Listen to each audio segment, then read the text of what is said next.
Hello guys, this is your friend and we are back with a new fanfic. Which is what if Naruto was the son of Thor, Naruto times Kushina times Tsunade times Ino times Hinata times Loki, a god-born passion part 1. And if you enjoy this fanfic then please press the like button and subscribe to my channel for more fanfic like this. And now let's start the fanfic. The Forest of Death was and still is known as one of the deadliest places in all of Konoha. Even the ninjas fear traveling into such a place, especially by oneself, but for some reason, there was someone either brave or foolish enough to venture into such a place. A certain blonde spiky-haired, bright blue-eyed boy of about 9 years old, with whisker marks on his cheeks, wearing a white t-shirt and black shorts, hiding his malnourished body. Alright, I just have to stay here until morning, then Kiba can end up giving Akamaru a kiss right on the lips. Just picturing that made the young child laugh quietly, not wanting to gain any animal's attention. You see, during the day, young Naruto got into an argument with his classmate, Kiba, both trying to be top dog of the class, which somehow lead Naruto to end up in the Forest of Death to begin with Kiba telling Naruto that if he loses the whiskered boy would have to clean the Inuzuka's kennels for at least a week, with Naruto telling Kiba that he'd have to give his dog, Akamaru, a big kiss in front of everyone in their class and in the middle of the square where lots of people gather around.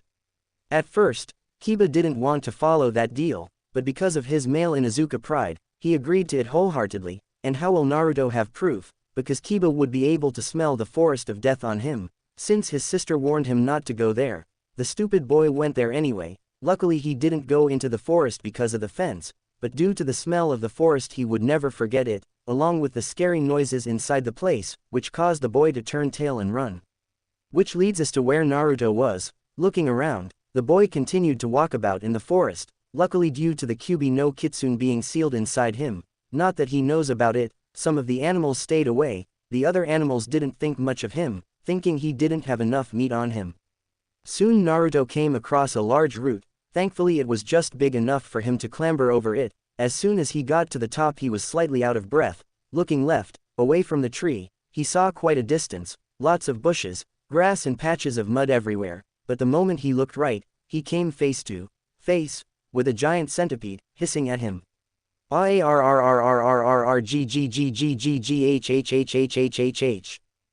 appearance of such a creature caused Naruto to topple backwards, down the other side of the root, but due to the momentum he kept rolling, that is until his head hit something, clang. Something metal, which caused him to fall unconscious.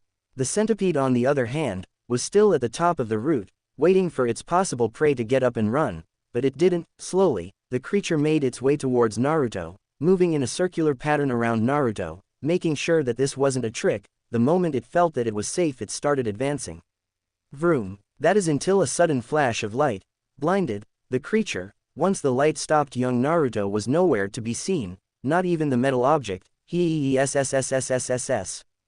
centipede was hissing in anger, its meal was gone, having nothing better to do, it scurried away. In Naruto's place was a burnt circle with Celtic lines burnt inside it. Unknown medical room. Slowly waking, Naruto had no idea what was going on, his head was pulsing from the knock it had. Oh god, my head, what the hell happened? Slowly his eyes got used to his surroundings. It looked like a hospital room, only instead of it being white everywhere was gold. Where am I? About to get up to look around, the door to the room opened. In walked a tall long-haired blonde with a muscular build. For a moment, Naruto thought he was looking at a giant, adult version of himself, though the fact he had an eye patch threw Naruto off. The man began to speak to Naruto. Greetings young one, it's nice to see that you are awake. From what Heimdall told me, you took quite a nasty hit to your head, before he brought you here, along with my hammer. Picture movie Thor, long after Infinity Wars, since his hair grew. Naruto has a confused look on his face. What are you talking about? I didn't see a hammer. Here Thor gave a slight puzzled look. Thinking it over he realized something. If what Heimdall said is true, in a sense you did find my hammer, just with your head is all. Still looking puzzled, Naruto crossed his arms, trying to focus on the last thing he remembers, causing Thor to have a look of amusement on his face. From what my father said, I had the same look when I were his age. Suddenly, Naruto's eyes widened. He remembers what happened. A monster jumped out at him and made him roll of the root, but as soon as he got to the bottom, he kept rolling, where he hit his head on something hard and heard a loud echo clang before he was knocked out. Jumping up slightly, Naruto replied back, yeah, this monster scared me, and I rolled off of the big root I was on. Next thing I know I hit my head and heard a clang sound. Smiling, Thor replied, yes, that's what Heimdall saw as well, since I asked him to keep an eye on my hammer. Since his hammer was destroyed, along with restoring everything that Thanos had done, along with bringing back the people the Mad Titan had killed, Thor and his people decided to live on Earth, at least until the Gnome King and his people could rebuild Asgard, since the King of the Gnomes got, not only his people back, but his hands as well, allowing Thor to pick up the pieces of his past weapon, Mjolnir, thanks to Heimdall finding the pieces, which allowed the Forge Master to rebuild the mighty hammer. During the time on Earth, Thor's people were enjoying their lives, with the help of Tony Stark and the Avengers. When it was time to leave they had a nice goodbye. In time Thor's people rebuilt their lives and flourished once more. The god of thunder was happy. Since that time, Thor became a strong and powerful king, helping his people as best as he can. He gave his thanks to his friends on Earth and towards the Gnome King for helping him rebuild Asgard. Due to how long it took for the people of Asgard to be rebuilt, centuries had passed. Thor was now looking like a man in his 50s, his friends have now passed on, the Earth became a distant memory for him. During that time, Thor found himself feeling nostalgia, missing Midgard. His brother Loki, who became his advisor, suggested that Thor travels to Earth for some time, to try and enjoy himself to get it out of his system, which Thor agreed to. So during his trip, Thor found himself enjoying his trip. Though the Earth had changed greatly, he found himself in a bar drinking an alcoholic drink called sake. At first he thought he could handle it, a king of Asgard would be able to drink anything like sake. Unfortunately, the sake was enriched with chakra, causing him to get drunk after 5 bottles of sake, where he ended up finding himself pasted out on a bed, and alone. He couldn't really remember what happened, but he got his clothes and went back to Asgard, never knowing about a little gift he left behind. Years later, Heimdall told him about finding an adult male that resembles the thunder god, fighting a giant 9-tailed fox. Thor, surprised at the notion, asked Heimdall to let him see what he sees, allowing Thor to see a certain 4th Hokage in battle, looking very similar to himself, during which, Heimdall explained about Minato's past, along with Thor's involvement with Minato's mother. At first Thor was angry at not being told about his son, but Heimdall explained that he didn't want to interfere with Thor's vacation and ended up not watching him. Which Thor understood. Even though Thor wanted to help his apparent son, he was only just regaining his strength from his trip, trying to think of a way to help Minato. Thor came up with answer. He sent his hammer, Mjolnir, to help Minato. Seeing as Thor had Stormbreaker, the problem was once Mjolnir was on its way to Minato, the 9-tailed fox used one of its tails to bash it away, sending it into the forest of death, and because Minato didn't call for it, he had to use the Shikifuin to seal the fox away. Due to the sealing it interfered with Heimdall's vision, causing him to look away. Having lost the vision, it took some time for Heimdall to find Thor's hammer, the Thunderer being distraught that he couldn't save his son. Once Heimdall found the hammer, he waited for a possible sign that Thor's bloodline didn't die out on Earth, which turned out to be a good call, seeing as a certain young whiskered boy was closing in on the hammer without even realizing it. The moment Naruto was close enough, Heimdall opened the Bifrost and brought the hammer and boy to Asgard, which led to where Naruto was now. Tell me lad, what is your name? Naruto looked towards the man. My name is Naruto Uzumaki and I'm going to be the next Hokage. Naruto answered back with a big confident grin that reminded Thor even more of himself.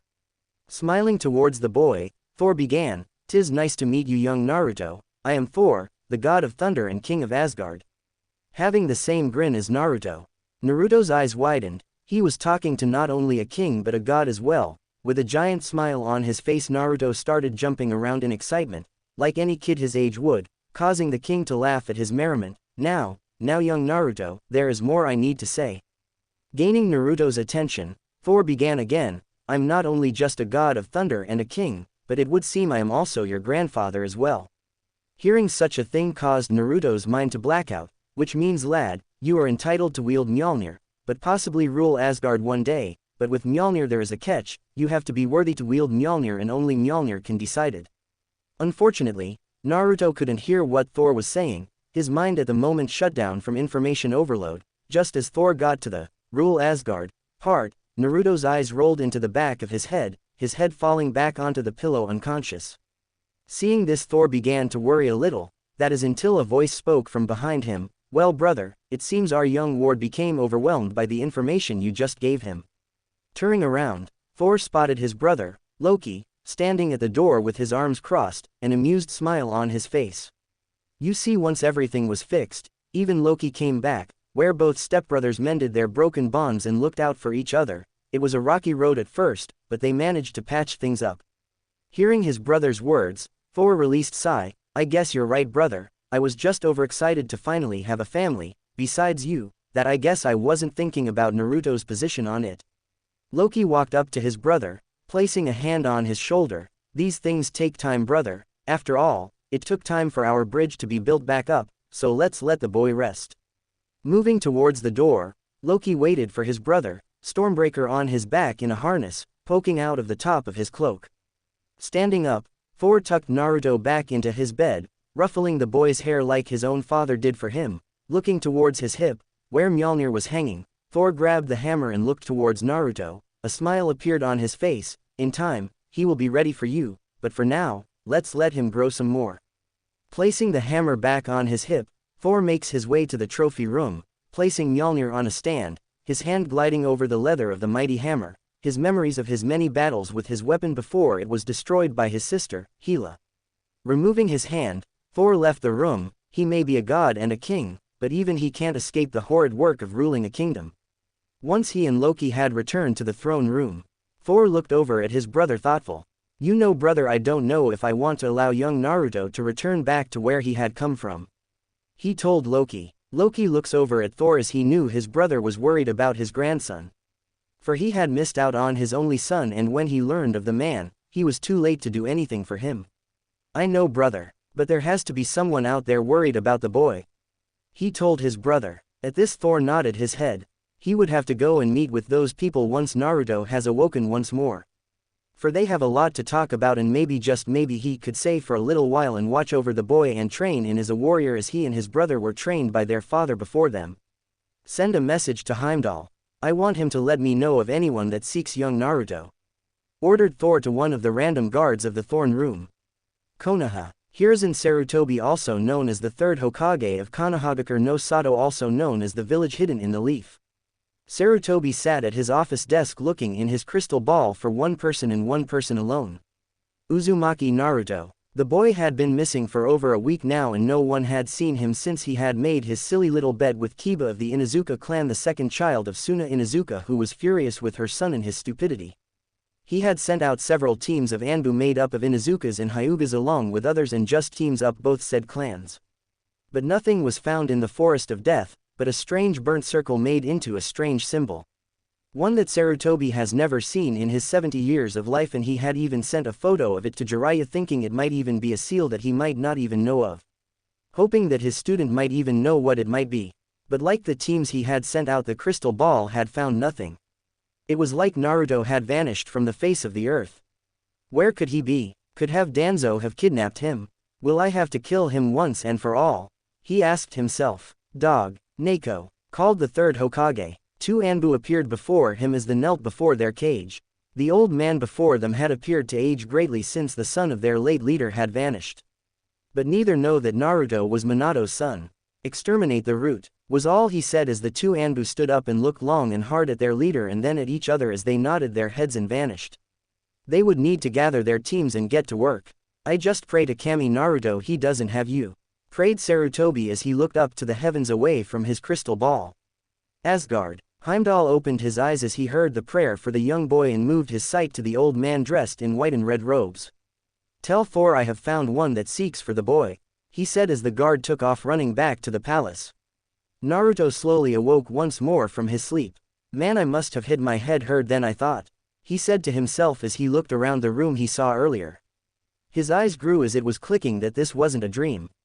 That it really was really. That he really does have family and he just met his grandfather who is a king and a god. A laugh was heard from the far corner of the room. Naruto swiveled his head towards the sound to see a tall pale man with long back hair and blue eyes. Who are you? He asked as he was still in shock. Loki pushes off the wall and walks over to the bed and pulls a chair over with him as he walks over to the boy. I, dear nephew, am your uncle Loki, the god of mischief and trickery and all around chaos. he told the boy before him, whose eyes just grew even more. You're a god as well. Are you also a king? Asked young Naruto. Loki chuckled at the boy's innocence. No, I'm not. My brother is the king. I just advise him in matters that he may need help with. He told Naruto as the boy just slowly nodded his head. So you're like those old bags that nag the old man when they don't get their way? Questioned Naruto. At this, Loki was taken back by. What do you mean? He questioned as he was wondering what the boy was talking about. Well, where I'm from, old man Hokage runs the village and he has these 3 old bags that advise him, and when he doesn't give them what they want, they bitch and give him more paperwork to do, and then they have the civilian council gang up on him as the shinobi council do their best to stop them from getting their way all the time. Said Naruto as he was sitting up with his legs crossed and his arms crossed over his chest. Loki arches his raven eyebrow to this. It appears your Hokage needs to remind them who's the one ruling the village. He told the boy. Naruto nodded his head in agreement. Yeah, a lot of the time. They fight about me. One of the old bags that wrapped up in bandages wants me, as he says I would be his weapon to protect the village. But the old man keeps tell him to go to hell. The boy told his uncle. Weapon? Questioned Loki. Naruto nodded his head. Yeah, I don't know what he means, and the old man doesn't think I'm listening when I'm in his office doing my homework or just playing or napping or faking that I'm napping. I asked him once what the old mummy meant, but he told me not to worry and just gave me some candy and told me to go off and play. He told the man before him. Unknown to them, Thor was listening to them on the other side of the open door. He was growing upset by hearing this. His grandson wasn't a thing to be used. He was a child to be loved and cared for. That was making him even more not to allow him to return back home. He would do well growing up here as a young prince and warrior of Asgard. He and Loki turned out all right. Well, that was a therapy session for another day. Just as Thor was going to enter the room with his brother and grandson, a guard came running up to him. Your Majesty, Heimdall has sent me to find you. He has found someone seeking the boy, said the winded guard. I'll be there shortly, said Thor as he watched the guard leave. He shouldn't have been winded like that. They are slacking again. I might have to get the Valkyries to train them once more. He thought to himself as he wouldn't allow what happened last time to happen again. Loki looked to the doorway as he heard his brother speaking to someone. He is awake and would like to speak to you again, he told his brother as he stood up from his chair. Naruto looked at Loki a little puzzled for a moment as he didn't see anyone until he saw his grandfather walking into the room that he was being held in. Grandpa, shouted Naruto as he shot out of his bed and into Thor. Thor was caught off guard as Naruto's thin underfeet body slammed into his large frame. Even as small as Naruto is, he still had some strength behind him. Are you feeling a little better? He asks him. Yeah, but I want to go back home. But I also want to stay here with you and Uncle Loki, said Naruto as he smiles up at Thor. Thor chuckles at his antics. You are full of spirit for sure, he said, but his joyful eyes hardened at the thought of Naruto returning to the village. For what the doctors had told him, Naruto had been starved and he had been lucky to be alive. Do you really want to go back there? Asked Thor as he was hoping the boy would want to stay there with them. Naruto looked up at him and squinted his eyes at the man. Well, I really do want to go back. For if I don't, I can't become a badass ninja and then Hokage, he said with passion in his voice. Who was Thor to deny this young warrior his dream? With a sigh, Thor looked to his brother and down at Naruto. All right, little one, we will return back to your village. But one of us will always be with you, he said as Loki nodded his head. Just that short amount of time talking with Naruto, Loki had grown fond of the boy. He reminded him of himself in ways. He was full of spirit and mischief. He might even give him the god of mischief a run for his money once he got older. We will return to your village at dawn. But first let's get you some dinner, said Thor as he looked over at Loki. Naruto's eyes widened as his stomach growled out. He was sporting a huge blush and grin on his tiny face. Sorry, I didn't know how hungry I was, he told them. Loki smirked at the boy. Well, you have been sleeping for about 4 days now. I am sure you will be eating as much as Thor, he told his nephew as Thor just pouted, looking at his brother for teasing him. I am a warrior and as such I should eat like one, said Thor with a proud grin on his face. Naruto couldn't help but giggle at his grandfather's antics. He acted just like him when the old man took him out for ramen. I have been told I eat as much as the Akamichi clan does when it comes to ramen, said Naruto proudly at both the two older men in front of him. Loki just smiled as Thor chuckled. I would have to meet this clan and challenge them to an eating contest," he said with a boost as Loki just pushed Thor out of the medical room as Naruto followed behind them. "Good luck with that. I have only once beat Choji's dad in an eating contest and that was because I got the last bowl of ramen," said Naruto with a proud grin. Even though he knew the old man that ran the ramen stand had more. He knew it wouldn't have been good to allow them to keep eating like they had been, for someone would had gotten really sick. Thor and Loki led Naruto to a grand dining hall where all the warriors of Asgard stood as they saw their king and prince of Asgard walk in, followed by a mini version on the king. Naruto's eyes grew as he saw all the warriors stand and bow to his grandfather and uncle. He was amazed by this, for he had never seen even the old man get this type of respect in his life. Konoha Hokage Tower. Jiraiya comes flying though the window of the Hokage's office as a blonde-haired woman stands outside. She is glaring kunai at the white-haired man that is laying on the Hokage's desk bleeding all over his paperwork. The paperwork he had just finished. Tears streamed down his cheeks as he saw all his hard work destroyed within seconds of those two coming to the tower. "Why Kami? Why me? Why do I have students that have no respect for me?" cried out Sarutobi as he was now standing up and marching over to his broken office window. He was going to give his blonde-haired student a piece of his mind. "Kami, damn it Tsunade, do you know how long that took me to get done?" he roared at the now-named Tsunade. Tsunade matched his glare and jumped through his window with her fist balled, punching him into the wall on the far side of his office. There she stood before the two downed men, glaring at them as they could have sworn that had seen the Shinigami's sprite right behind her. "I don't give a Kami damn in hell sensei. What I care about is why I was never told that Naruto was alive," she said in an eerie clam voice. Even the Anbu hidden in the office frozen in their spots as they could feel death was standing right next to each of them, and the blonde in that office was the messenger that Shinigami had sent on his behalf. Jiraiya slowly pushed his upper body up off the desk that now was covered in his blood as papers stuck to his back from the old and fresh blood that was on his red haori that was now a darker crimson color from his blood, and in some places, it appeared to be black from where the blood had dried. His green kimono shirt had the right sleeve missing and the left one just hung by a few threads and was also covered in his dried and fresh blood. His pants had burn marks on them and rips from a kunai or something else, but no one knew as Tsunade was a beast on the battleground. He was also missing one of his wooden sandals off of his left foot, as the other one was just hanging on by just a strap of the sandal over his big toe. "Hi, I told you." He didn't know. I never told sensei you your secret," said Jiraiya weakly, as he couldn't tell if he was going to black out or throw up as his head was spinning as well as his stomach, and the room didn't help things as well as the four Tsunades standing before him. He felt he had lived a good life, and if he died here today, he had nothing he would regret. Well, maybe one thing, but there was nothing he could do about it now. "I'm sorry Naruto for being a shitty godfather," he said as he fell back onto the desk as he had blacked out from the concussion Tsunade had given him with the 3-day beating on their way back to the village. Sarutobi looked at his two students with confusion as to what Jiraiya was talking about, and to Tsunade as she looked to want to murder the man for saying what he had just said. "What is Jiraiya talking about, Tsunade?"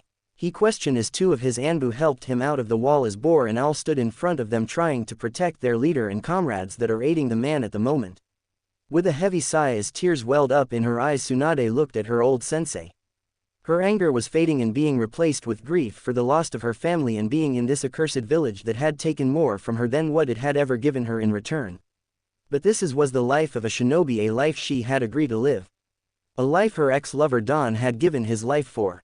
A life her brother had given his life for, and her grandfather and brother, and even her parents leaving her at a young age in the care of her grandmother alongside her brother. Mito had done her best in her old age to raise the girl right along with her foolish husband before he died in war. After he had given his all to fight that bastard Madara Uchiha and seal the 9 tails within his wife and her grandmother. I will tell you once all have left his office.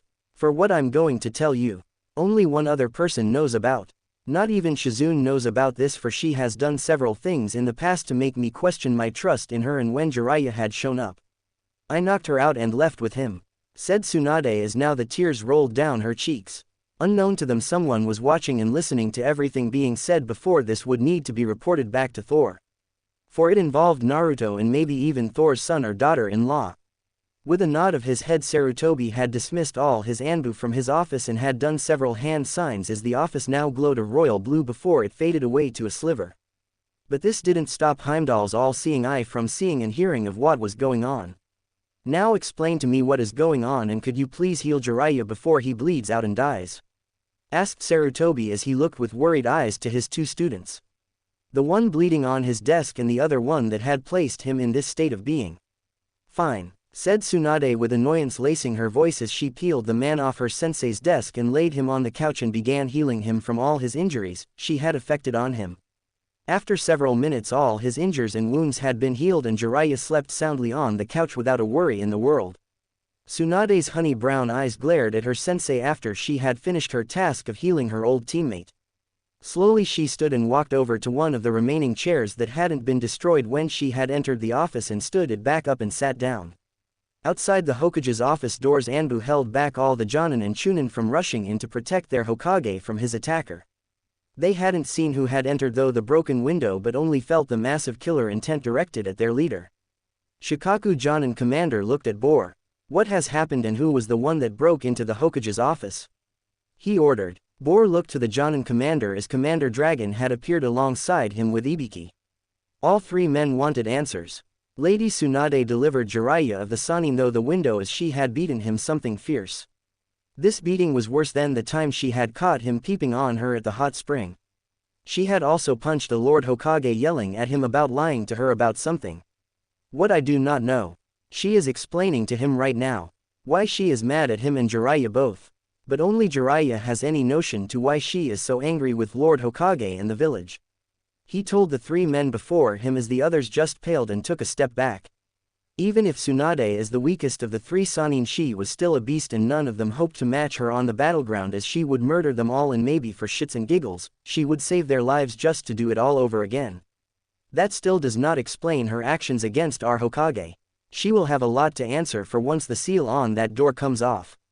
Growled out Ibiki as he wasn't in the mood for this kind of bullshit, he had other things to do and people to torture at the moment.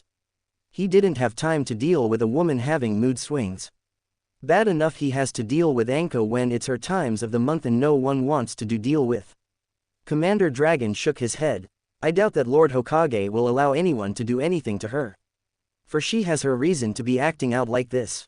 There has to be a reason she had returned to the village.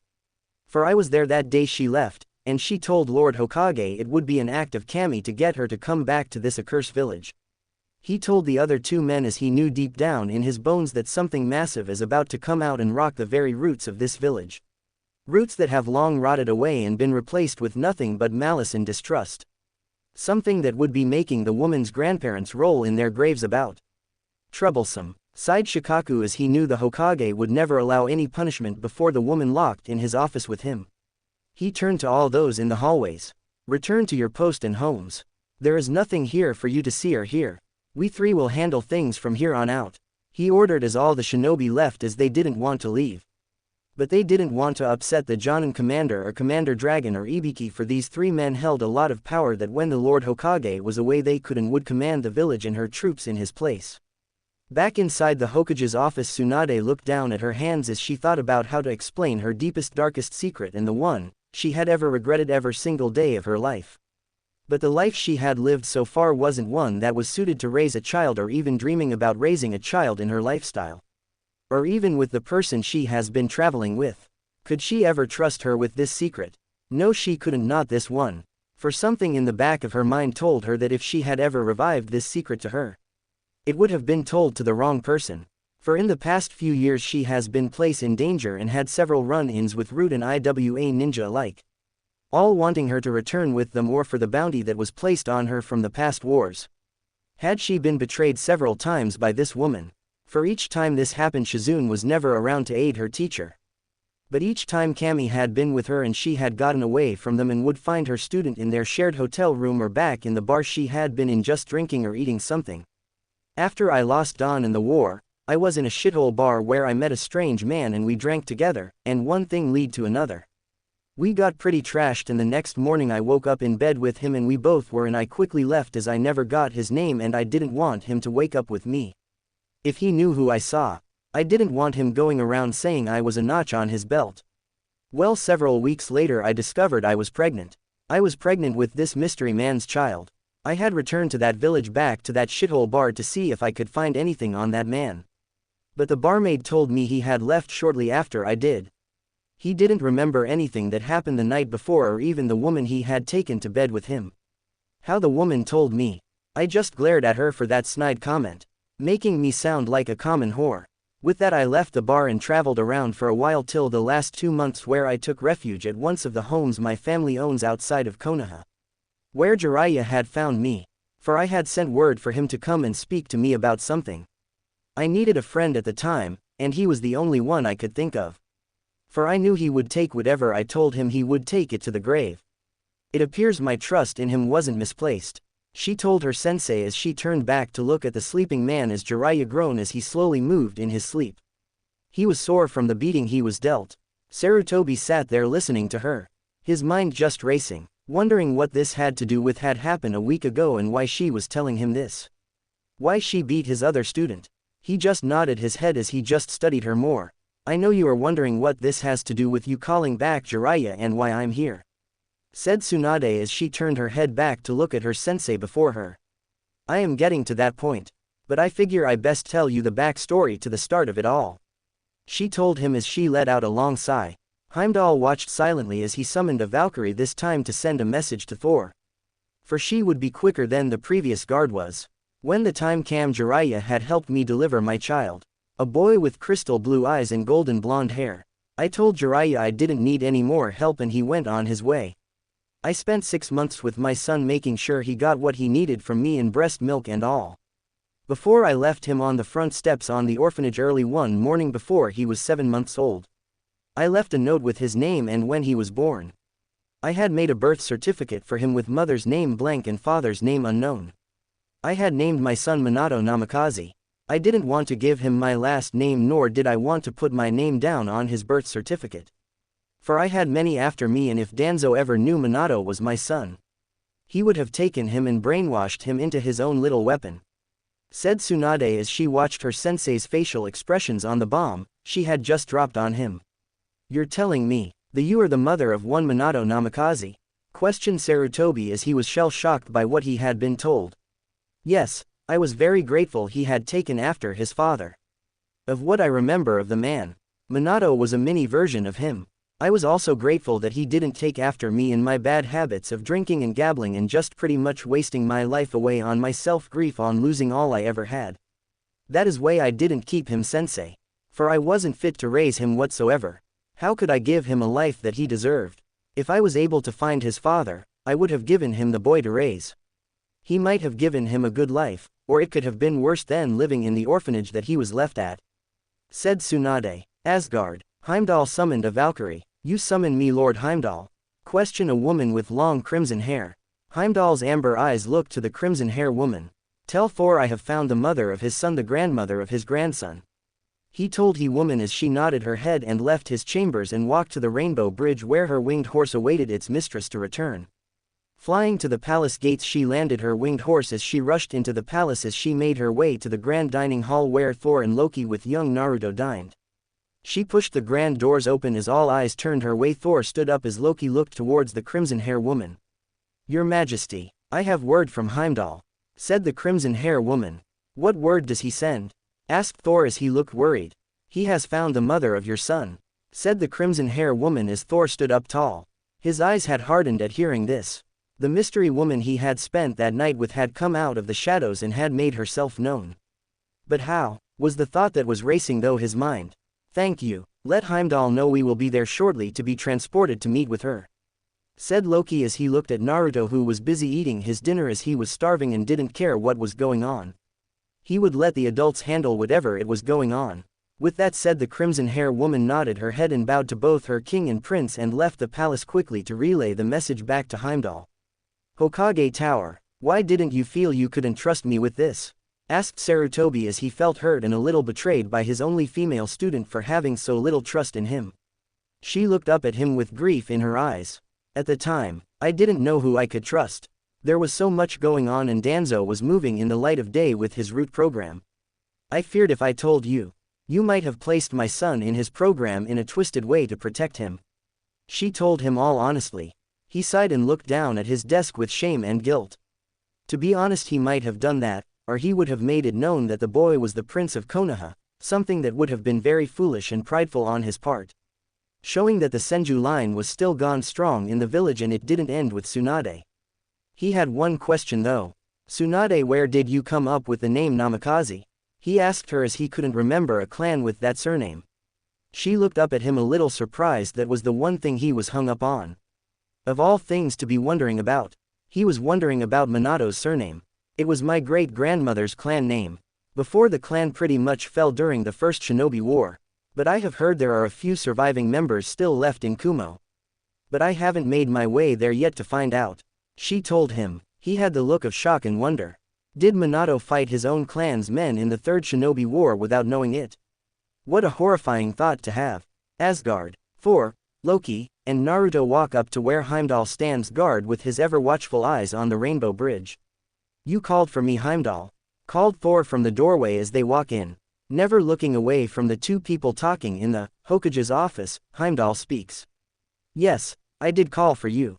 The woman that you have bedded so long ago has come forth and admitted she is the mother of Minato Namikaze, the father of your grandson Naruto Uzumaki," he told them. Young Naruto looked up at the man with wide eyes as he had just learned about who Minato Namikaze was. He was the late and great Yondaime Hokage, who died the night he was born fighting the Kyuubi no Kitsune. Heimdall did look over at Naruto with a sad smile. "There will be many truth coming out today, child. Please be strong during all this," he said as he looked back to where he had been watching. Loki knelt down to the boy and looked him in the eyes. "What is wrong?" he asked his nephew. Naruto blinked and looked at his uncle. "How is the Yondaime my father?" questioned Naruto. "What do you mean? Hasn't anyone told you who your parents are?" questioned Thor as he looked down at his grandson. "No, I was just told my parents were shinobi that died fighting the Kyuubi no Kitsune," said Naruto as he had tears welling up in the corner of his eyes. His Gigi-chan has been lying to him all his life, telling him he didn't know who his parents are. Now he wanted to know who his mother was. "Heimdall, we need to travel there now. With the woman there, I have many questions and I need them answered as well for the old man she is talking to," said Thor as he was growing upset with what he just heard. Heimdall just nodded his head and got ready to open the gate to the Hokage Tower. "Hokage Tower, I don't blame you for your lack of trust. At the time I was brash and foolish young man," said Sarutobi as he looked up at his student with a sad soft smile. Tsunade just nodded her head. Vroom In a blinding light up the office as Tsunade was up and ready to fight as Sarutobi was now in his battle robes as sleeping Jiraiya was now up and getting ready for battle. Just then a man with long blonde hair with an eye patch stood there with a man in a lean build with long black hair stood next to him and in between both men stood Naruto looking a little green around the gills. "Naruto!" shouted Sarutobi as he saw the missing boy standing between the two men as the tall-built blonde placed a hand on the boy's shoulder. "Just take a deep breath, Naruto. It will pass in a few moments," said Thor as he smiled down at the little blonde next to him. Loki looks down at his brother and then at Naruto and smiles. Remembering their first time traveling thought Heimdall's gateway. They both ignored the all others in the office as they watched Naruto quickly feel better and grin up at both of them. "Answer me," commanded Sarutobi as he glared at the two men as he watched them with Naruto standing between them. Naruto looked over at his Gigi-chan with a frown on his face. "Gigi-chan, don't yell at my grandpa and uncle like that," he said with his frown still on his face. Tsunade's eyes widen as she studies the man standing before her. It was the man that she spent that night with so long ago. "It is you," she said with shock lacing her voice as her face was priceless as it was in a state of shock. Thor looks over at her with a grin on his face. "Yes, it is I. The man you laid with oh so long ago and had a son with," he told her as if it was a fact he was stating. Sarutobi stood there frozen as he looked at the golden hair man studying him. He looked like an older version of Minato and Naruto. Both males had taken after this man before him. They really didn't take really anything from their mothers. But maybe their personalities if anything. But he didn't know anything of this man before him or the other one standing next to him. But one thing he did know was they both had power radiating off of them both. They both are monsters in power in their own right. "Allow me to introduce myself," said Thor as he looked at the three standing in the office before him. "I am Thor, the king of Asgard and the god of thunder," he said as he watched their eyes grow even larger at what he had told them. He even did a bow for a little show. Loki rolled his eyes at his brother's antics as he looked at the others as he spoke as well. "I am Loki, Prince of Asgard and royal advisor to the king. As well, I am the god of mischief and chaos, he said with a grin as he bowed as well. Tsunade's jaw hung open as it hit the ground before her. You're a god? She asked him with shock written all over her face. Yeah, he is. I saw his kingdom and it is awesome. There are woman warriors with flying horses and man warriors that get winded too easily from just running from Heimdall's watch point to the palace, said Naruto as he was bouncing around with excitement of what he had seen in Asgard. Thor slapped his large hand on his face as he looked down at his grandson for pointing out that his male warriors are weak and lazy. Something he was going to have to fix. Loki just chuckled at his nephew's antics. I think he will be walking in both our paths, said Loki as he looked at his brother. That I do believe he will be, said Thor as he worried for the world of what they had awoken and Havar will be unleashing into this world. Were you the one that took Naruto that night? Asked Jiraiya as he fall back onto the couch. He was hit with a wave of nausea as he had gotten up too quick. Thor looked back at Jiraiya and shook his head no. No, it was not I that brought the boy to Asgard. It was my gatekeep Heimdall who had been keeping watch over my hammer that was inside your forest of death, he said as he thought about the man of the forest he just spoke of. Your hammer? Questioned Sarutobi as he looked puzzled at the god of thunder before him. Thor grinned as he took the leather strap of the hammer on his belt. Yes, this is Mjolnir. I had thrown it to Earth 9 years ago while my son was fighting the beast you call the QB, he said as he looked at them as if it was a fact. They all seemed shocked at this. He had tried to aid Minato in his battle with the Nine Tails, but it didn't happen for he had still summoned the death god to seal the beast into the small boy before them all. This is when Loki spoke up as he wanted an answer to something that was bothering him for a while since he had met his nephew. Would you mind answering something for me? He asked with calculating eyes at the old man standing behind the large desk. Foolishly Sarutobi nodded his head. To the other god standing before him. Why is there a dark energy coming from my nephew as well? Whatever happened to the beast? Questioned Loki as this got Thor looking at the old man who seemed to be aging even more. Yes, I would like to know this as well. For Heimdall lost sight of the beast when he was blinded by a bright light and the beast was gone and my son and his bride was dead, said Thor wanting to know this answer as well. Sarutobi was now sweating heavily as he paled even more. He didn't want to answer them, but he saw in both those men's eyes if he tried to lie something bad would happen to him and no one would be able to stop them from pushing him. That night, Minato couldn't kill the QB no Kitsune. He had to do something before it broke free from Kushina's chakra chains. So he did the only thing one could do with a Biju. He sealed it within his newborn son, said Sarutobi as he feared he was going to be punished for the actions of the past to save the village. Thor looked a little puzzled for a moment as Loki's eyes widened as he pulled his brother to him and whispered something into the man's ear. This is when his eyes grew in horror, as he didn't want to be in his office at this very moment. He wanted to be a million miles away from here, away from these two powerful men that stood right before him. You are telling me that the beast is inside the boy? Asked Thor as he was growing upset with this little bit of information that was told to him. Naruto's eyes widened as he heard this. He has a monster inside of him. Is this why everyone hates him? Why everyone attacks him on his birthday and sells him food that is rotten and overpriced? He looked ready to cry as he looked at his Gigi-chan with heartbroken eyes as he fell to his knees. Both Thor and Loki were at his side, both holding the boy, whispering to him, telling him he wasn't the beast, that he was him and it was just sealed within him. They are both separate from each other. He was just the beast jailer. Inside Naruto's mindscape, the QB was awoken from his slumber as he could feel that his jailer was emotional unstable. But something outside of the boy was very powerful and could challenge the beast. So he just closed his eyes and went back to sleep. In due time he would have his time and he would be freed once more. Hokage's office. Naruto was having a panic attack. Seeing this, Tsunade pushed both men away from the boy as she calmed him. Calm down. Look into my eyes and take deep slow breath before you get sick and pass out, she told him as his crystal blue eyes looked into her honey brown eyes. Slowly his breathing calmed down and he kept his eyes locked with hers as tears welled up in his eyes. Before Tsunade knew it, Naruto had latched onto her and began crying his little eyes out. She held him tight as she rubbed circles on his back trying to soothe him as his tears slowly stopped and he hiccuped. Shish, it's alright, said Tsunade as she just held him tight, not wanting to let go of him. Naruto looks up at her in a whisper. He spoke. I'm not a monster, he asked her. This broke Tsunade's heart as tears broke and rolled down her cheeks as Thor and Loki had heard the boy's question as well. No, you are not a monster. You are a little boy and my grandson. I'm so sorry baby for not being here for you when you needed me. She told him in tears. His small hand tightened into a fist into her green jacket she wore. He held on for dear life. He wasn't going to let go of her. She was his anchor that he needed at this moment. Thor looked to Sarutobi as lightning could be seen flashing in his eyes. Who cares for my grandson? He demanded. Right now before the elder Hokage this man was a king, no a god demanding to know about his grandson's well-being. He lives alone. He has lived on his own since he was 4 years old. Said Sarutobi as he looked away.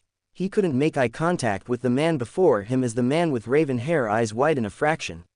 What do you mean he has been on his own since he was 4 years old? Now child his age should be alone, roared Thor. Outside the Hokage's office Shikaku, Ibiki, and Commander Dragon stiffen alongside the Anbu that should have been in that office with their Hokage. Who was that? Questioned Shikaku as he looked at the two men across from him. They shook their heads. They had never heard that voice before and it had them all on edge for they didn't know what they would find once the seal was taken down. What state their Hokage would be in. Sarutobi took a shaky breath before standing tall. He was now the leader of a village that needed to stand his ground against this man before him. He wasn't his whipping dog. No, he was the god of all shinobi and he must show this man his place before him. He was thrown out of the orphanage as he was mistreated there and hardly ever feed. My Anbu did their best to make sure the boy ate as they would bring him snacks and treats for him to eat in the morning and evening. For anything that was given to him was either taken away or at times poison. But due to him being the host of the Kyuubi the beast kept him safe and burned the poison out of him and always kept him strong and going. When he was thrown out it was on his 4th birthday. But luckily Inu had found him before someone else had and brought to my office and feed him while I was kept in bullshit meetings to keep me away from the boy as the villagers hunted for him. Said Sarutobi as his old black eyes had hardened as he stared back at Thor. I could destroy this village for its sins against my heir. Growled out Thor as lightning shot out and left black marks on the office door making the men on the other side to jump away from it. He is in his right to do so. Said Loki as his green eyes had hardened and darkened several shades. Naruto pulled away from Tsunade looking up at the two men before him. Please don't. They are all lost and misguided.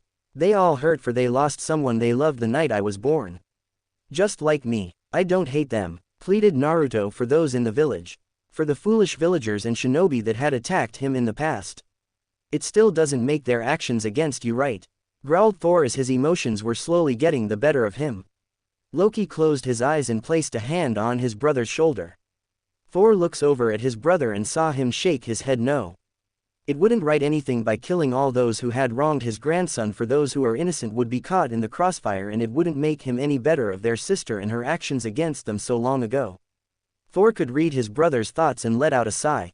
You are right brother, I wouldn't be any better than our sister. He looked back over at Sarutobi. I do not want to leave him here in this hellhole you call a village. But he wishes to become a shinobi of this village and one day take your title. So I will grant him his wish. But I or Loki will always be around watching over him and be warned now Heimdall's all-seeing eye will always be on Naruto and anyone that tries to hurt him will be dealt with swiftly and by one of my warriors.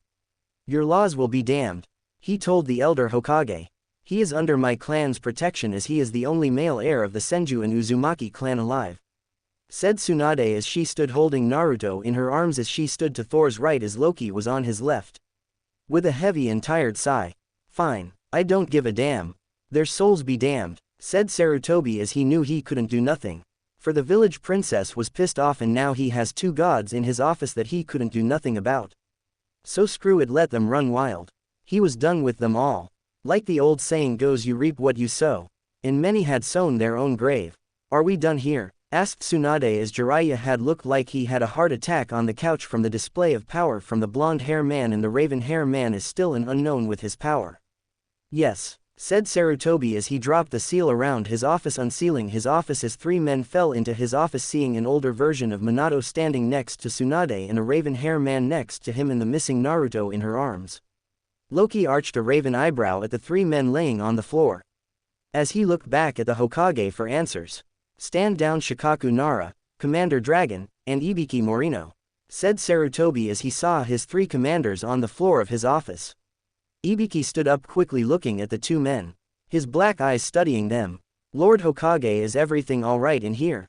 He questioned. Yes, all is fine here. Naruto's grandfather and uncle have returned him, as they are the ones that had found him and nursed him back to health after they found him, said Sarutobi to the men. Shikaku's mind was running a mile a minute as he studied Thor's face. He does not look of Uzumaki. Does this mean he is of Namikaze? He questioned his leader. My brother is the father of the one you once called Minato Namikaze, said Loki as he watched with amusement as the men before him had shocked reactions on their faces. As well, the blonde woman was his mother. This was the icing on the cake as their mouths hung open with shock. Even Dragon couldn't hide his shock behind his mask. Tsunade glared at Loki for giving her up so quickly. Loki just smirked at her. What? It is better for them to know. For wouldn't you question a child calling you grandmother? He asked her. She just looked away from Loki and looked over at Thor and saw his childish smirk on his face as he was snickering at her. You're not helping anything, she told him in a quiet growl. Naruto looked at both Tsunade and Thor with a questionable look on his face as he was wondering something. Both adults looked at him. What is it, sweetie? Asked Tsunade. This will be questions she might regret for the rest of her life. Who knows? Are you and Grandpa going to live together now? Asked Naruto with innocent eyes looking at his grandparents. Tsunade was shocked by this question as Thor didn't bat an eye.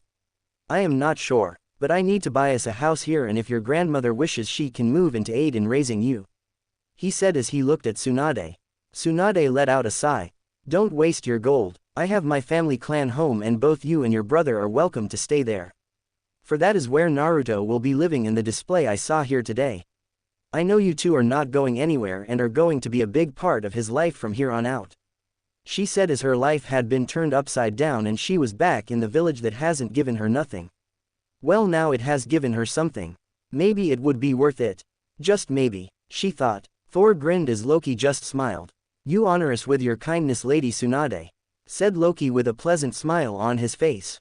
If any repair need to be done, please tell me and I will handle them all, or have someone from Asgard to handle what I am unable to do, said Thor with a grin as he was glad to be of some kind of use to someone else besides his people. Heimdall, send us a team of craftsmen, said Loki as he smirked looking at Thor. Brother, you are a warrior and king as well as the god of thunder, but a craftsman you are not. So allow people that know what they are doing handle all the repairs, while you handle young Naruto's training, he told his brother as a small rain cloud appeared over Thor's head as he was now sulking in the corner drawing little circles on the carpet with his finger. Naruto jumps out of Tsunade's arms and jumps on Thor's back. It's okay, Grandpa, we can always learn together from the craftsman on how to fix the house, he said with eagerness in his voice. For it would be something new for him to learn, and who knows, it might be fun as well. You are right, Naruto, said Thor as he stood up and pulled Naruto up into his arms as he swung him in his arms as they both laughed together. Loki just smiled watching his brother and nephew. It had been a long time since his brother had been this happy. Naruto was a blessing sent to them by the gods. He just chuckled to himself as he thought that, once we are at Lady Tsunade's home, I'm sure Heimdall will send the workers. So you two will need to behave and stay out of their way. Do you understand me? Questioned Loki as he stood before the two blondes as the other's sweat dropped at the raven hair man scolding the two blondes. What have I agreed to? Thought Tsunade for her life was forever going to change from here on out. Deep within the balls of Konoha, Danzo sat in his office looking over reports his root agents had handed into him. He looked at the man that knelt before him. Still no work on the Jinchuriki? He asked the blank masked man before him. No, Lord Danzo. The trail goes cold where that strange symbol appears. It is like the boy just vanished from the face of the elemental nations, said the masked agent. Danzo narrowed his single eye at the man before him. You're dismissed, he said as he looked back down at the reports on Naruto. He had missed his chance once again to kidnap the boy. I will have that boy one way or another. Nothing will stop me from having the perfect weapon against all of the elemental nations, he said to himself. He had sent his root Anbu to ever hidden in civilian village seeking for the boy. He was out there somewhere, and he was going to be the first one to find him before that old fool Sarutobi found him and brought him back into the light of day. Inu and Neko stood before 7 others they had found for this mission. Granted, a few of them were not Anbu but knew and liked the little missing blonde boy and would do anything to help him if they could. Guy stood there quietly as he knew this wasn't the time for his power of youth and even had changed his clothing so black as his green spandex would stand out in the darkness of the tunnels they would be traveling in. Alright, the mission is very simple. We go in and clean house. For the roots of the village have become poison and is killing the great tree we support, said Inu as he looked at the others around him. Snake smirked under her mask as she had been wanting to have a piece of the old bastard for a while now. I'm glad we are finally taking care of the toxicon that has been poisoning the great tree, she told them. The others nodded their heads. Snake, Deer, Monkey, you three with be on my team, said Neko as she looked over at Inu. Guy, Rado, Genma, Iwashi, you four will be part of my team to kill the root of all this trouble, said Inu as he looked at his four-man team as three of them had been Minato's personal guards during his rule as Hokage and would do anything for Naruto when they would see the boy or just stock his home with food when the boy couldn't get any on his own. They nodded their heads as they went down the two tunnels. They knew their missions and what to do. Senju compound. Thor stood next to Tsunade as Loki looked at the villagers that stopped and bowed to the blonde-hair woman and calling her princess as some would just glare at the little boy in Thor's arms. I believe we will have to assign a team of Valkyries to watch over Naruto, said Loki as he glared back at the fools. Many took a step back as the raven hair man scared them as demons would appear before him as he smirked at his little tricks. We are here, said Tsunade as she looked at the two men next to her and little Naruto who was just looking around wide-eyed. This is my new home, Naruto asked just above a whisper. That it will be Naruto, said Thor as he smiled down at the little boy. Tsunade placed her hand on the seal that locked the gates of her old childhood home. Slowly the old gates opened as Thor watched with wonder in his eyes as he noticed the small seal locking the gates. Behind him and the others villagers talked and whispered. The man with Princess Tsunade looks a lot like our late fourth Hokage, said a raven-hair woman to a pink-hair woman that narrowed her eyes as she saw the tiny blonde in the man's arms. He does, and it appears the beast has entrapped him and the princess, spat out the pinkett. Loki turned to look at them for the women didn't do much to hide their whispers for anyone. Both women saw him looking and did their best to send him one of their best flirting smiles even though the pinkett had her daughter with her. Loki gave them both a look of disgust as he turned away, leaving both women standing there in shock for the pinkett had many men lusting for her tone and fit body. The little pinkett that stood with her mother looked at the people that had walked past them to see her classmate in the arms of the large blonde-hair man. Mommy, that is Naruto. He has been missing from class for the past week after stupid Kiba dared him to go to the forest of death, she told her mother as she was shocked to see the little boy once more. The woman looked down at her daughter. So the brat has returned. I thought he was gone for good, she told her daughter as the mini pinkett just shrugged her shoulders. She always knew her mommy didn't like the boy, but she figured it was for the pranks he played on the villagers. Thor heard the woman call his grandson a brat was ready to storm over to the woman to give her a piece of his mind when Tsunade beat him to the punch. Tsunade pulled the woman up to her by the collar of her dress as her honey brown eyes met jade green eyes.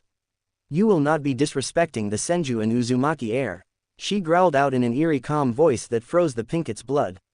Yes, yes, Princess Tsunade, she said in a shaky voice as she feared the woman that held her. Tsunade's had a dangerous look in her eyes as she let go of the woman as she fell to the ground. Good, now go tell the others I have returned to raise my grandson, she told her as the pinkett pulled herself back to her feet and grabbed her daughter by the arm, pulling her away as she ran away in terror as the raven-hair woman followed behind her. She wasn't going to stay there to receive the same punishment as the other woman. Tsunade returned back over to the two men and Naruto. I can see why you bedded her brother. She is strong and has a very strong sense of justice, said Loki with a smirk as Tsunade just glared at him and Thor just chuckled at his brother antics. She is a strong woman and warrior in her day, said Thor as he smiled at Tsunade, who oddly a blush on her cheeks from what Thor had said about her. All right, you three, let's go see how much work we have ahead of ourselves. For I haven't been here for over 20 years, said Tsunade as she walked past them into her family land and the gates swung shut behind them as others gathered around the gates to see the Senju princess had returned and along with her were two unknown men and the demon brat. Center of the root base. The two teams had met up after cleaning up all the nests that led to the center of the main base of Root. All around them laid dead bodies of Root agents. The only ones still alive were the children that Danzo had kidnapped and was trying to brainwash. All the children huddled together in fear as two large king cobras watched over them.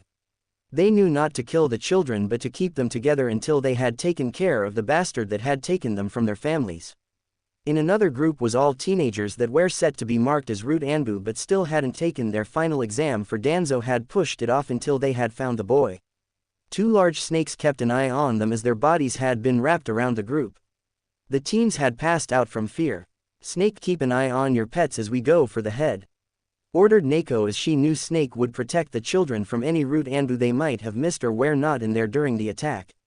Danzo sat in his office unknowing what was happening in his little base as a body of a man with blonde hair flew through this office door, crashing into the wall behind him. Danzo arched an eyebrow to this as he looked over at his down agent. "Weakling," he muttered at the man on the ground. Both Inu and Neko stood in the entryway looking at the bandaged man before them. "You have been ordered to disband your little pets a long time ago by the Hokage, Danzo," said Inu in a calm and deadly voice. Like that fool holds any power over me," scoffed Danzo as he laughed at them. "You have been ordered to be killed. But first, what have you done with Naruto?"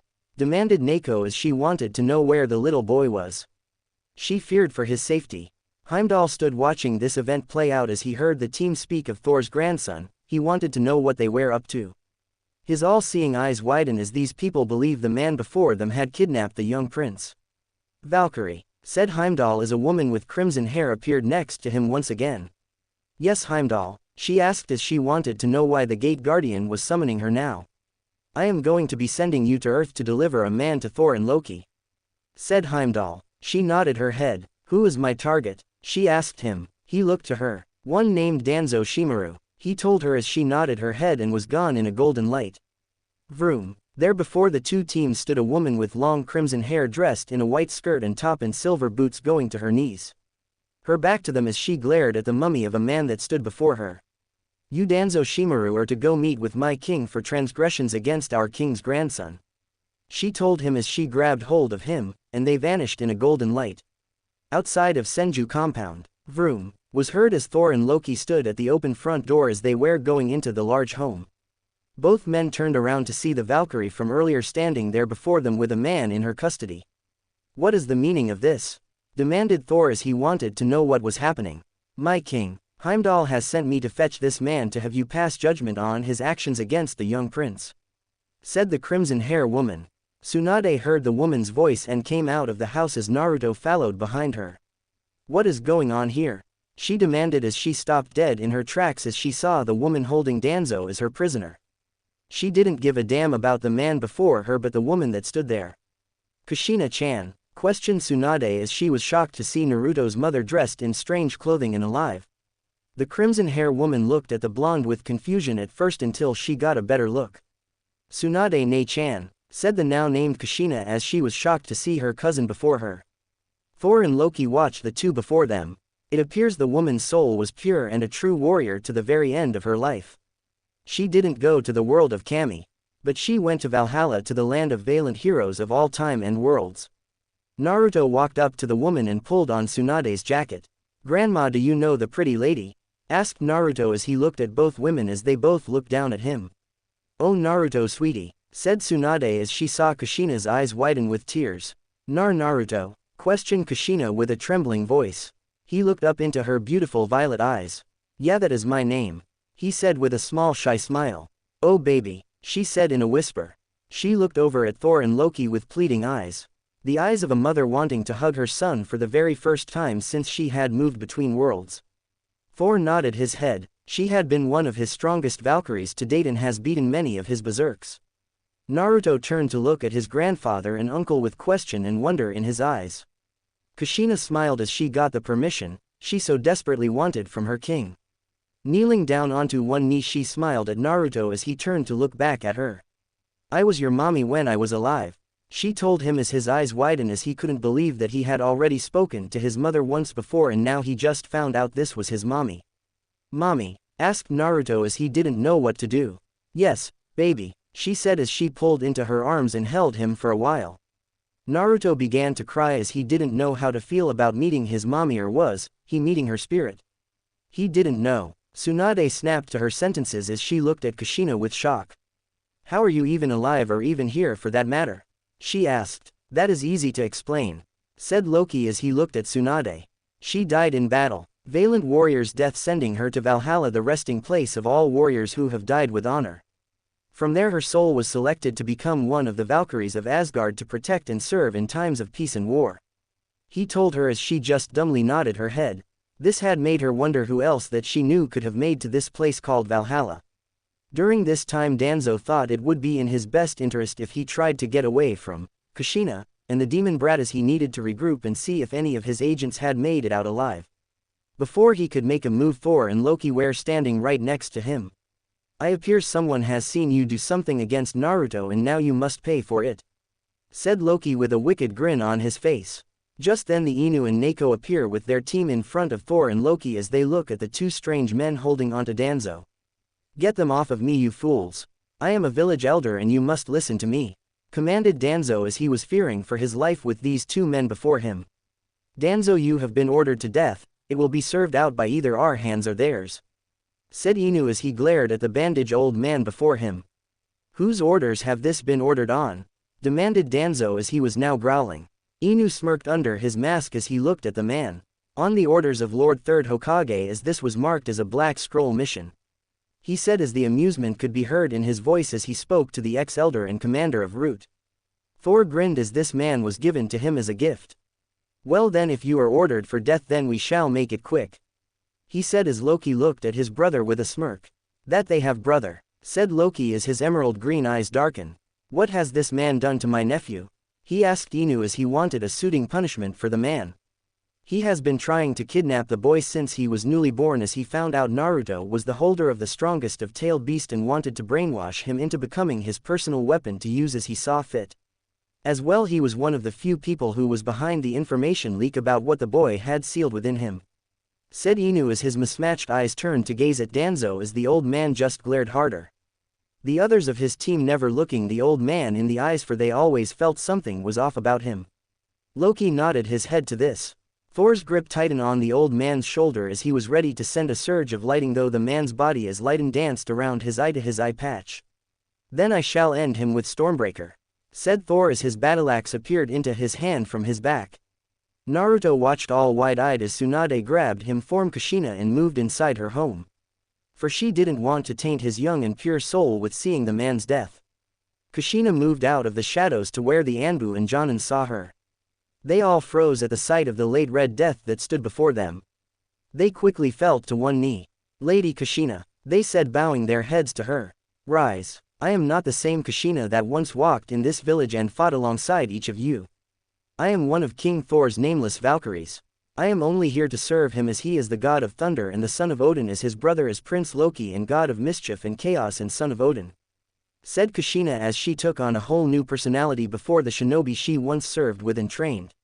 They looked at her with shock as she stood next to both men and knelt down next to them awaiting her orders. Loki just smirked as he released his grip on the old man as Thor threw him into the air and threw Stormbreaker at him. The battleaxe went spinning into the air as the blade met the center of Danzo's forehead. His eyes widened as he didn't know what happened as the blade cut down the center of his body as lightning ignites set both halves into flames as the old man was burnt to ash. He never even got a chance to use his stolen eyes to save his pathetic life. Tell your Hokage the man is dead, said Loki as Stormbreaker returned to Thor's hand as he swung it and all the blood fell off of it and he placed it once more on his back, his blue eyes now lightening from his anger as he looked up to the Anbu and Jonin. Let this be known. Those who cross me will fall to Stormbreaker. For your laws mean nothing to my brother or I. We will protect my grandson and heir of Asgard, declared Thor as he turned to leave.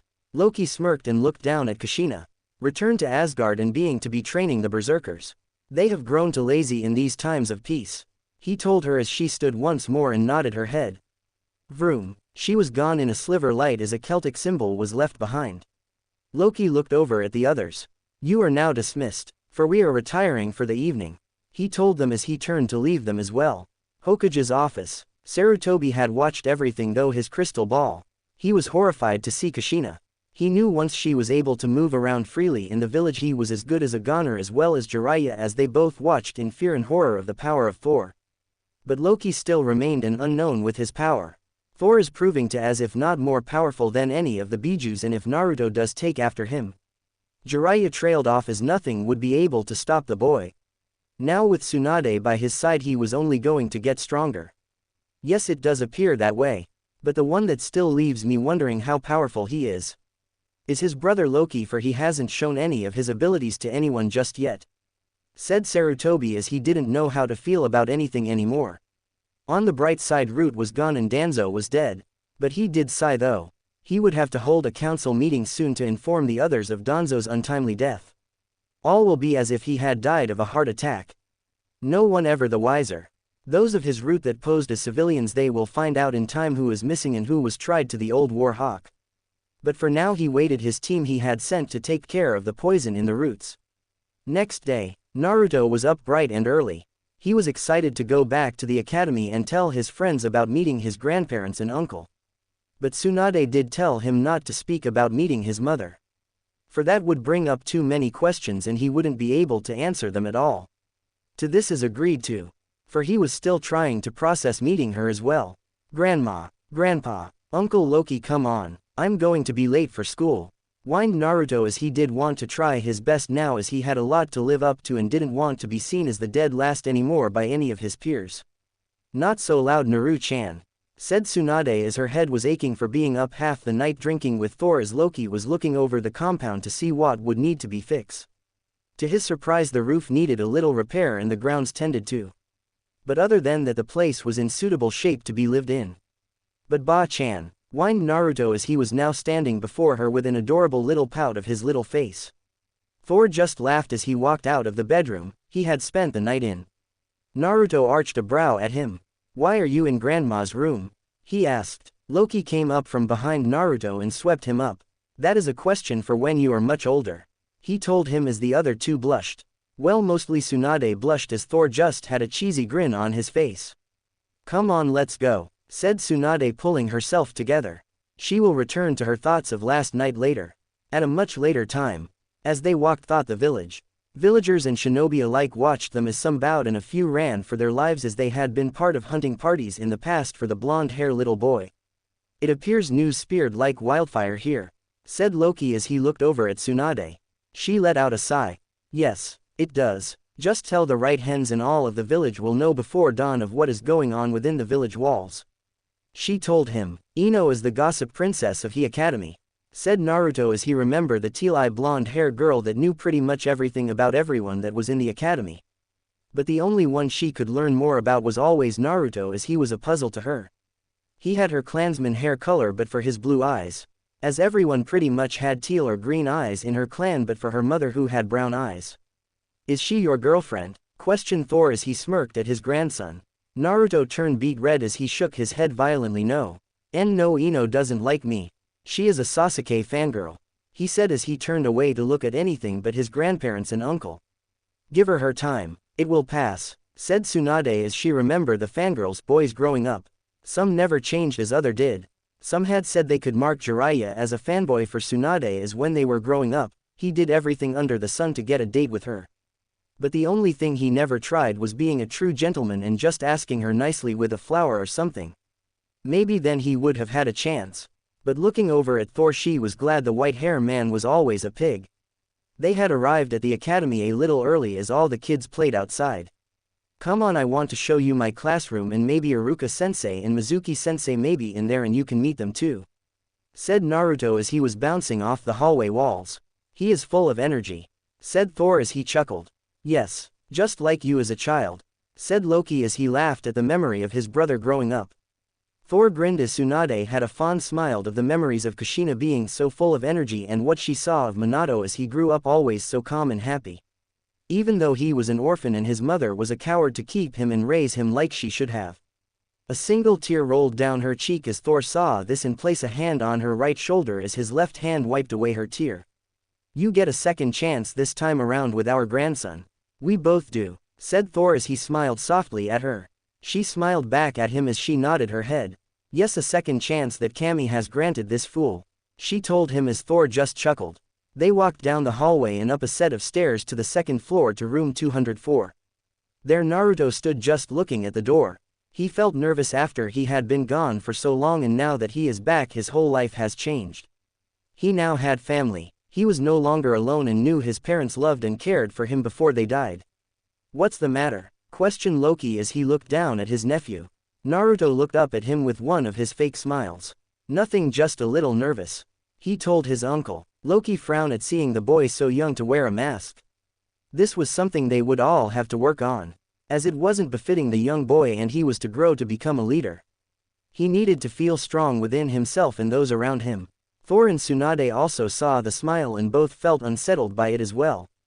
Tsunade placed a hand on the door and slid it open. There, sitting at his desk looking over yesterday's homework, was Iruka, as Mizuki hasn't shown up yet. Looking up from his work, Iruka saw Naruto never looking behind the boy at the adults that stood behind him. "Naruto!" yelled Iruka as this woke up Shikamaru, and Choji dropped his chip as Kiba turned from talking with Shino. All four kids saw their friend had returned, and where had he been this whole time, for Kiba's mom had been an emotional wreck over her foolish son's dare. "Naruto, where have you been?" questioned Iruka as he had jumped out of his now toppled over chair and was now kneeling before the young boy. Naruto smiled sheepishly as he rubbed his hand behind his head, but before he could speak a deep voice had answered for him. "He has been in my care while he had been gone. He had hit his head pretty bad before he awoke 4 days later," said Thor. At hearing that Naruto had gotten hurt in the forest, Kiba paled and just wanted to vanish into the shadows as he felt horrible his friend had gotten hurt because of their stupid bet. Iruka now looks up at the two men and woman that stood behind Naruto as the four kids also could see who was standing with the boy. "Who are you, Lady Tsunade?" he asked as he didn't know what to think. Thor grinned. "I am the boy's grandfather," he said. Loki smirked as he saw Iruka pale. "I am his uncle," he said as Iruka was now twitching where he sat on the floor in front of Naruto. "The news will be out sooner than later." "I am his grandmother," said Tsunade as Iruka had passed out. Naruto poked at the man looking down at him and then back up at his grandmother. "Is he dead?" he asked, a little worried. "No, he just passed out," said Tsunade as she just stepped over the man and looked around the classroom. Nothing had changed since she was a child. Maybe a new desk here and there, but otherwise it was still all the same. Thor even poked at the man as Loki just shook his head. "Stop that, you two. He will awake shortly," he told them as Naruto and Thor smiled sheepishly and stood up. Kiba raced down the steps from his desk. "You're alive. Mom isn't going to kill me now," he said as he slammed into Naruto as the two boys fell to the floor. "Ow, yeah, I'm alive," said Naruto as they both bounce onto the floor as Naruto hit his head on the hardwood floor. Kiba quickly gets up and helps the blonde back up. "Sorry, I'm just glad you're alive. For my mom and the others have been tearing that forest apart looking for you, and I'm grounded until I'm a genin," he said looking down at the floor. "I'm sorry for daring you into going to someplace so dangerous," he said as he looks back up at his friend as his puppy was jumping around Naruto. "Thanks, but going there was the best thing I have ever done in my whole life," said Naruto as he was grinning now. They all looked at him with shock. "Troublesome, but why do you say that?" questioned Shikamaru as he was now walking down to his friend followed by their other two friends. "For if I wouldn't have gone there, I wouldn't have found my grandfather's hammer and I would have never met him, my uncle or my grandmother. So it worked out for the best for me," said Naruto. He nodded his head to this as he looked at the older blonde male with the eye patch. The man looked like an older version of Naruto as well as their late fourth Hokage. Something seemed to click in the boy's mind as he looks at Tsunade. His father was the late fourth Hokage? He asked the woman as she frowns and nods her head. "Leave it to Inara to figure things out," said Tsunade as she knew what clan the boy before her belonged to as Naruto had told them he was friends with a few clan heirs. "It doesn't take much to figure it out. Naruto looks like the late Hokage and now this man looks like a much older version of both of them. This is telling me that he was his father," said Shino as he spoke up. All eyes went to him. Loki felt a little weird with the boy as he saw a bug crawl into a small hole near his ear. "Who are all your friends, Naruto?" asked Thor as he smiled at the boys that stood behind him and the others. "The boy with the puppy is Kiba Inuzuka and his puppy Akamaru. This the boy with the pineapple ponytail is Shikamaru Nara and next to his is Choji Akamichi and next to him is Shino Aburame," said Naruto as he was grinning up at his grandfather. "Guys, this is my grandpa Thor, he is a king and a god of thunder. Then this is my uncle Loki, he is a prince and the advisor to the king, and he is a god of mischief and chaos. Then this is my grandma Tsunade Senju, he said, now bouncing around. Kiba raised an eyebrow at this. Dope, you must have hit your head harder than what you think. Those two can't be gods, he said as he looked at the two men. We are gods of old times. Before this world you have now came to be, said Thor. Shikamaru arched an eyebrow at the blonde man.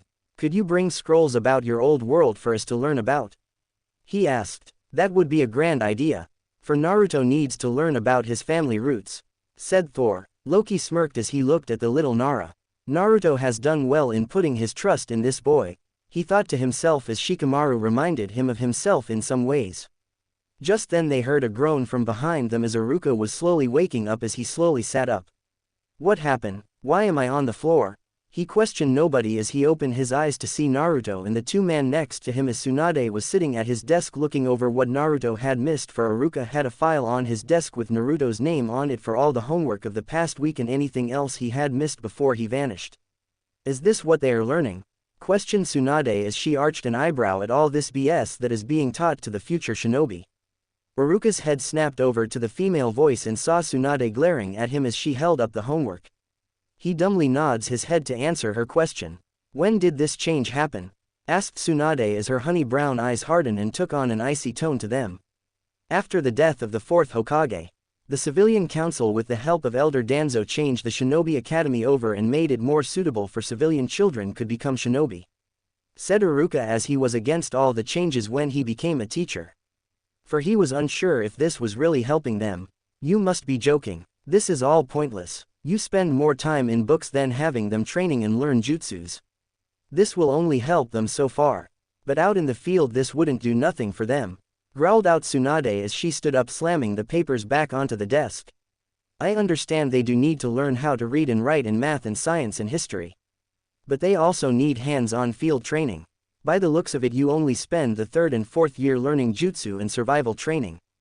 This isn't good. Please understand, Lady Tsunade. But my hands are tried, and I can only do so much. But I do try to get them to learn everything they need to know when it comes to the survival training, and the only jutsus I am allowed to teach them is the clone jutsu, hedge jutsu, and replacement. All other jutsus they learn are from their clans or senseis once out on the field. Said Iruka as he was now fearing for his life. As this was going on, the other students had been filing into the classroom and Ino was standing next to Naruto. Hey Naruto. What's going on and why does Iruka look so scared? Asked Ino as she looked at her fellow blonde as she just realized he was back from wherever he had vanished to. Hey, when did you get back and where have you been? She asked him with shock across her face. Hey Ino. Nothing much, just my grandma scaring Iruka-sensei. I got hurt when I went to the forest and my grandpa and uncle found me with the help of one of their friends. Said Naruto as he smiled at her. Ino just nodded her head at this and looked at the four boys who also nodded their heads as she looked up at the tall blonde man and raven hair man. She had a slight blush on her cheeks after looking at both men. Wow, they're hot, and how Naruto looks like the blonde man. He is going to grow up smoking. This thought to herself as she looked back at Naruto with a little giggle. Hinata had froze next to Ino as she heard the girl greet her crush. Her pale lavender eyes widened at seeing him back. She was so happy he was safe and back. Is she blind? Asked Thor as he got down on one knee to look at Hinata's eyes. Hinata blinked and jumped away from the man holding her chest as he scared her. No sir, I am not blind, she told him, giving him a cute little pout. Her eyes must be one of those bloodlines Naruto spoke of, said Loki as he looked her eyes as well. If you noticed brother, her eyes had a hint of lavender in them, he said with a smile. Hinata nodded her head. Why yes, it is my clan's bloodline, the Byakugan, she told him. Loki nodded his head to this. He was going to have to look into the bloodlines of these clans and learn more about them. Just the ever-growing list of things for him to look into. Well, I am going to have a word with Sensei about how this is happening and vote to get control of the Shinobi Academy back into the hands of the Shinobi Council where it should have never left. Growled Tsunade as she walked over to the door. You two stay with Naruto as see this nightmare of lesson, she told them as she vanished in a swirl of leaves. Well, if she is anything like how she is in bed, I feel bad for those who will be suffering her wrath, said Thor with a shit-eating grin. Loki just slapped his hand across his face as some of the kids looked at him weird as others just blushed as they could figure out what he was talking about. Though Naruto looked up at him clueless as Shikamaru sighed and looked over at Loki. Naruto, do not worry about what your grandfather has said, and we'll explain it to you once you are older," said Loki as he pulled on Thor's ear. "We are around children. We are not around your warriors," he hissed at the man. "Ouch, I'm sorry," cried Thor as the others' just sweat dropped at the large blonde's antics. Yay, he is Naruto's grandfather. Hell, some would even believe the man his father for how much they looked like each other and acted alike.